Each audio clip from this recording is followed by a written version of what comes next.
Assalamualaikum warahmatullahi wabarakatuh. Para hadirin hadirat, saudara-saudari, tuan-tuan, penonton, pendengar yang dirahmati Allah sekalian. Pertama-tamanya izinkan saya yang lemah, yang daim, yang hina lagi banyak dosa ini, mudah-mudahan dijadikan saya ini golongan, termasuk golongan yang bertaubat. Mudah-mudahan tuan-tuan yang mendengar motivasi tazkirah saya pada hari ini diberi rahmat dan barakah insya-Allah. Tajuk yang akan saya perkatakan pada petang ini adalah di sebalik membantras ajaran sesat. Bismillahirrahmanirrahim. Ada golongan ghairah sangat ingin membantras ajaran sesat.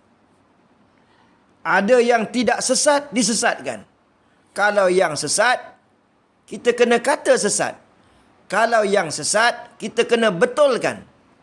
Kalau sampai murtad, na'udzubillah, kita kena ajar syahadah semula. Kita suruh mereka bertaubat, kembali kepada Islam yang sebenar. Itu caranya. Jadi apa yang saya katakan tadi, ada yang tidak sesat, disesatkan. Kerana hasad, hasad dengki. Bahkan yang benar-benar sesat dimusnahkan agak mengambil masa, agak lama, agak lambat. Kerana apa? Kerana mereka membantras itu bukan ikhlas. Mereka hanya mahu hancurkan golongan yang mereka hasad, yang mereka dengki, yang mereka tak suka. Hati mereka berpenyakit.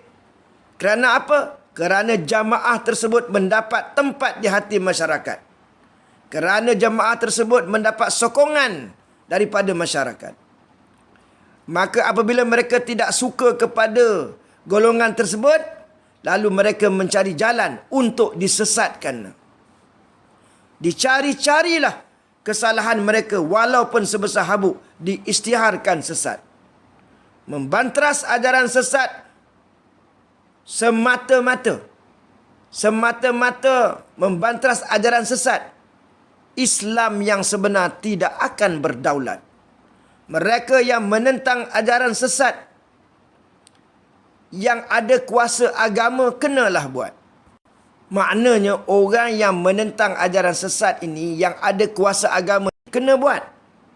Buat apa? Berilah ilmu, tunjuklah jalan, tunjuklah contoh, suri tauladan dalam kehidupan. Pimpin mereka, jangan dibiarkan. Sesat, biar lantak situ. Mana boleh macam tu?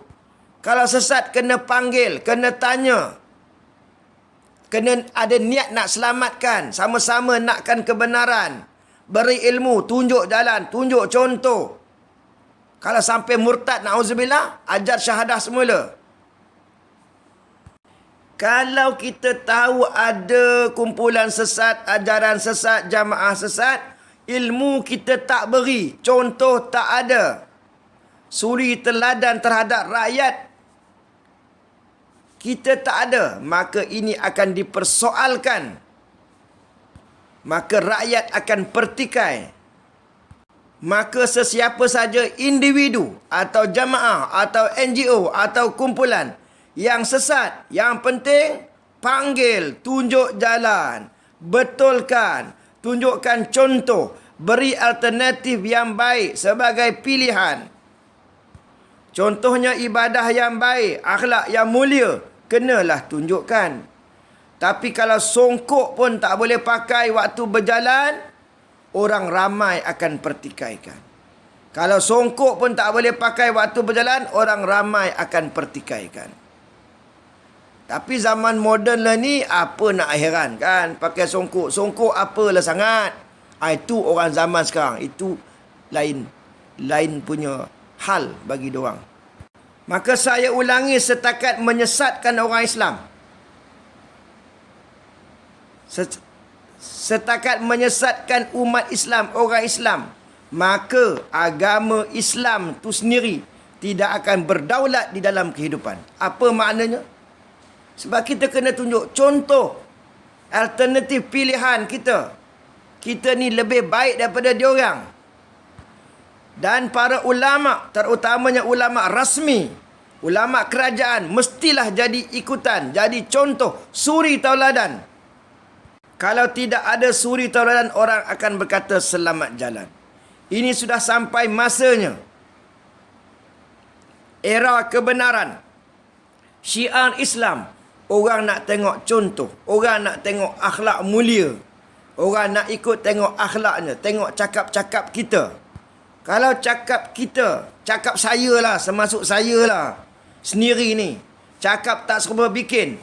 Cakap saja berdekah-dekah. Tapi tak serupa dengan perbuatan.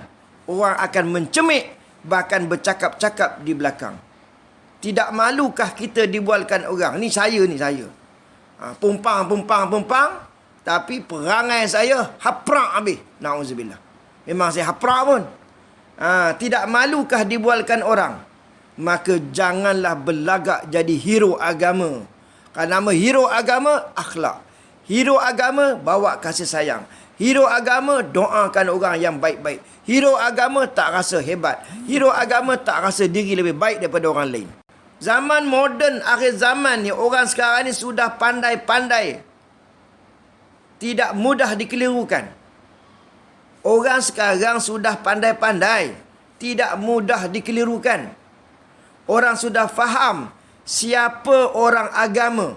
Siapa orang yang menggunakan agama. Saya ulang balik. Orang sekarang dah pandai-pandai.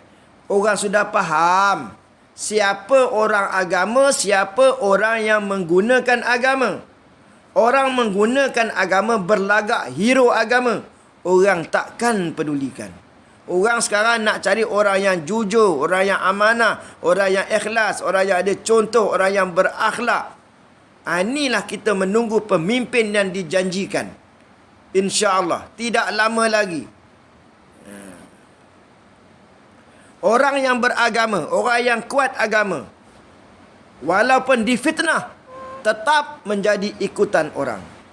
Tidak payah berlagak hero agama. Kalau kita benar, kalau kita betul, insya-Allah diikut orang. Tapi kalau kita guna agama, berlagak hero agama, walaupun ada kuasa, tekan orang sana, tekan orang sini, insya-Allah tidak diikut orang.